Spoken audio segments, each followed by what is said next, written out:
Hola, linda noche. El día de hoy quiero hablarles de un tema importante. Es sobre el proceso del perdón. Y para dar inicio a este tema, vamos a pedirle al Señor que esté con nosotros en esta hora. ¿Sí? Vamos a empezar en oración. Y bueno, pues, papá, en esta hora, Señor Jesús, pido que tú estés en este lugar, Señor, que tu palabra se manifieste, Padre. Yo te pido, mi Dios, pon un carbón encendido en mis labios, Señor, si de hablar cosa de mujer, sé tú manifestándote, Señor, para tu gloria y tu honra, en el nombre de Cristo Jesús. Amén y amén. Bueno, pues, hablar del proceso de perdón es un tema importante y sobre todo un poco complicado. Muchas de las veces podemos haber vivido alguna situación que nos marcó la vida y que esto nos ocasiona conflictos en un presente. A veces las personas llegamos a actuar de una manera que ni siquiera nosotros entendemos. Y son cositas del pasado que se pueden detonar en un presente, algo que te recuerda, que te lastima y que por tal razón no te permite ser feliz. Qué tan importante es el perdonar. Perdonar es el derivado de perder y es perder el sentimiento que te pudieron haber causado. No es justificar lo que te hicieron ni minimizarlo, pero sí es decir, no voy a cargar con la situación, no voy a quedarme con el sentimiento, porque no lo merezco. ¿Sí? No es vivir victimizándote, pero sí haciéndote responsable de los sentimientos que tienes que sanar. Y dejar que cada quien se haga responsable de lo que le corresponde. Insisto, no es minimizar el daño que te hayan causado, pero sí es el trabajar tus emociones y permitirte vivirlas de una manera sana, conforme al corazón de Dios. Para esto quiero platicarles un poquito de un pasaje bíblico. Es Mateo capítulo 18, versículo del 23 al 35. Parafraseando un poquito, esta historia fue contada por Jesús, donde platica como un rey tenía como deudor a un empleado, el cual le debía muchísimo dinero, y al ver la necesidad del empleado y ver que era imposible, casi imposible, poderle pagar, el rey pues tiene misericordia, ¿no? Al ver que en este caso su empleado pues le pide ayuda. Entonces, en este caso el rey le dice, sintiendo compasión de su empleado, le dice: vete tranquilo, te perdono todo lo que me debes. Pues el empleado se fue contento y curiosamente sale y se encuentra a una persona que le debía dinero. Y por el contrario, a quien le debía, pues lo maltrata, lo humilla porque le debía dinero, una cantidad muchísimo menor a la que le podía deber ese empleado al rey.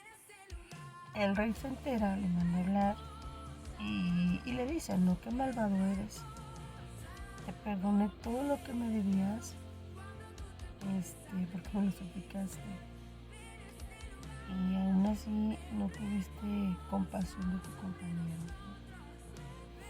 Jesús menciona esta parte y dice, ¿no? Lo mismo hará Dios mi Padre con cada uno de ustedes si no perdonan sinceramente a su hermano.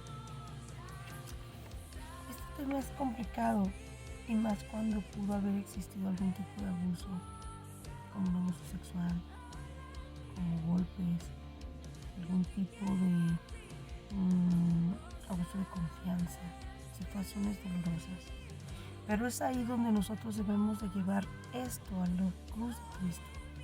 Es ahí donde debemos de hablarlo con papá para que Él tenga el control de ese proceso de sanidad en tu vida.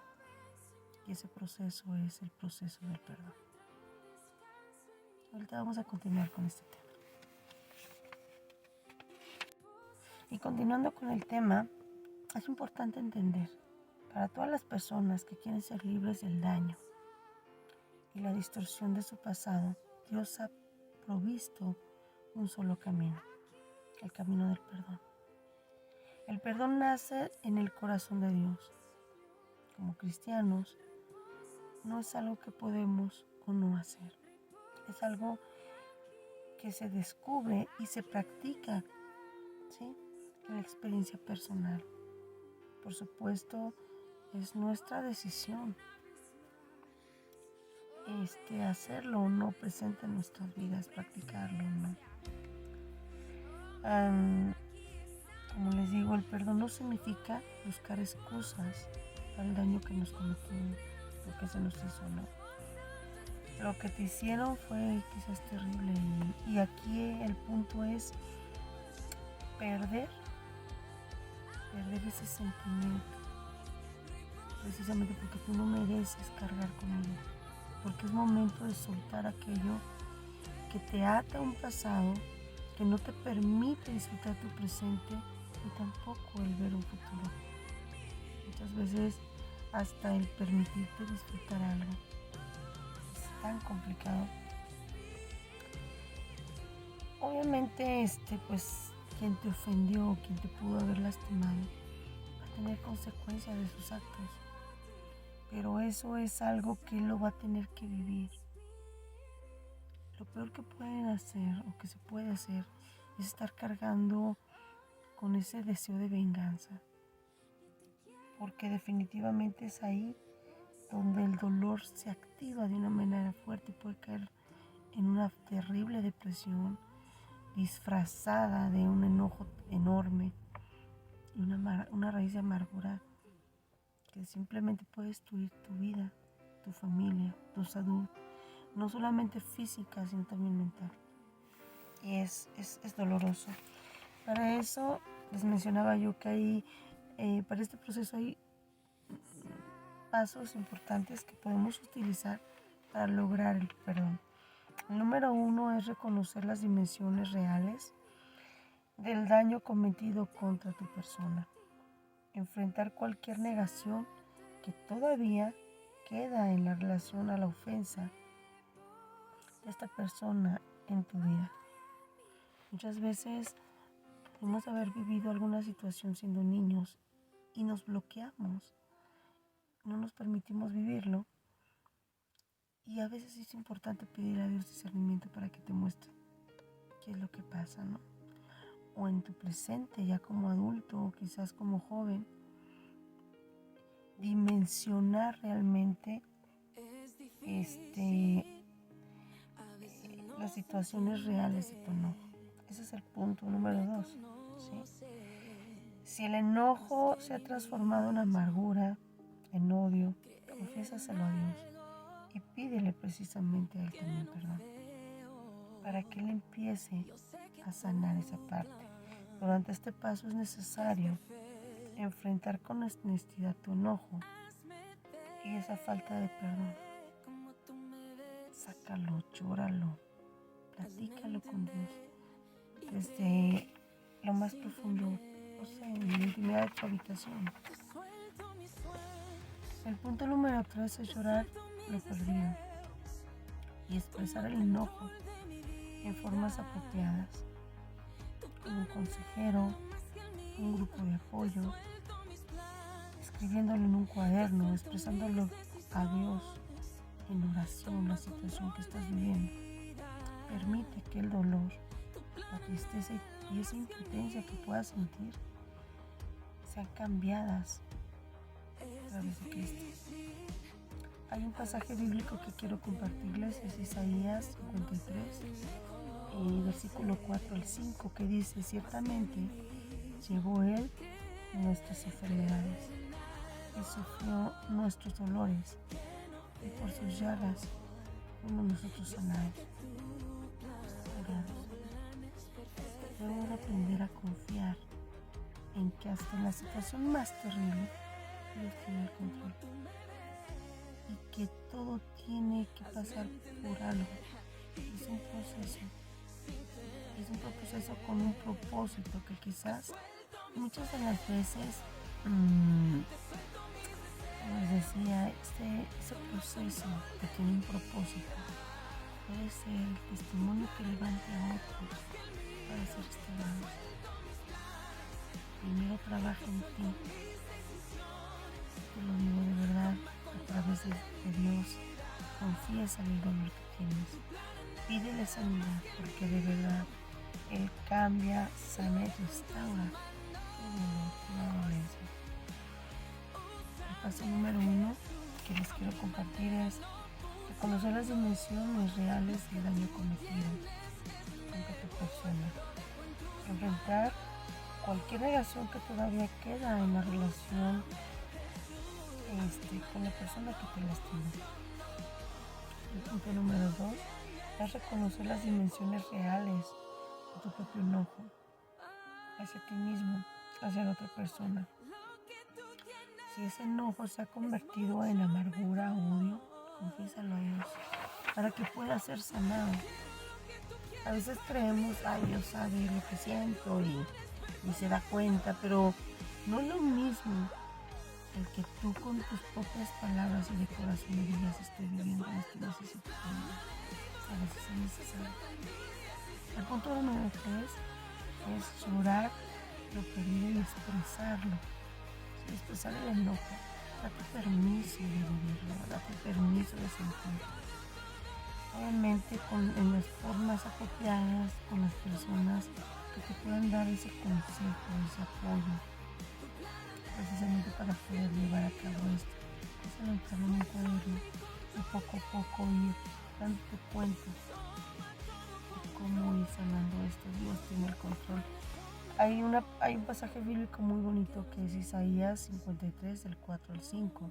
Es una promesa que Dios nos da y nos dice, ciertamente llevó Él nuestras enfermedades y sufrió nuestros dolores, y por sus llagas fuimos nosotros curados. Toma esa promesa, tómala ahí, el Señor tiene el control. El paso número 4 es, decide soltar la necesidad de vengarte, reconociendo que la amargura, el odio y el enojo te hacen más daño a ti que a la persona. Acepta de Dios la capacidad para perdonar, con el ejemplo de la muerte de Jesús en la cruz y en la increíble gracia que ha hecho posible tu propio perdón delante de Él. Es una bendición lo que Dios hizo, fue por su gracia, no por tus propios méritos el que tú estés en paz. Siempre y cuando tú quieras buscar la presencia de Dios la puedes tener.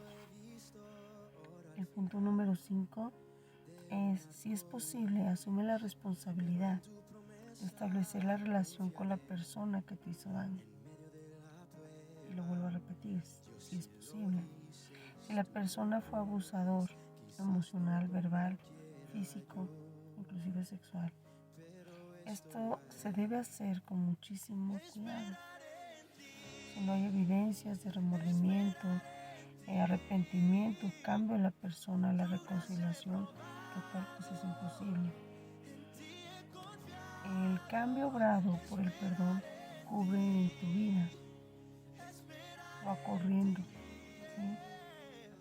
Y te hace libre de poder tener esos recuerdos que te dañan, soltar, seguir, y es invalidar que esto te siga afectando en tu vida. Puedes empezar a vivir como una persona libre, no más como una víctima. Es importante que tomemos en cuenta esto y obviamente el acto de poder soltar y ser libre ante esta situación y empezar a restaurarte, a restaurar el daño que te hicieron. Pero recuerda que primero debes de preguntarte hasta dónde tú permites o te permites ser libre de esto.